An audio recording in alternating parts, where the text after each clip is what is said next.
And it goes like this.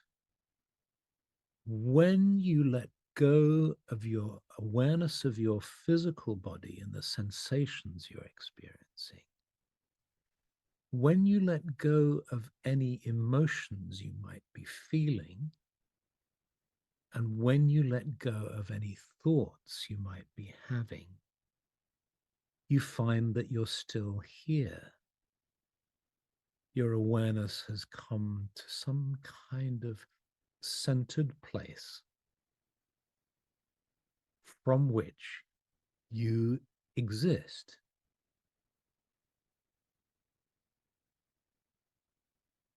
And from this centered place, you can make contact either with the world through your personality or deeper in with your soul. And your soul is connected to and a part of all things, of everything.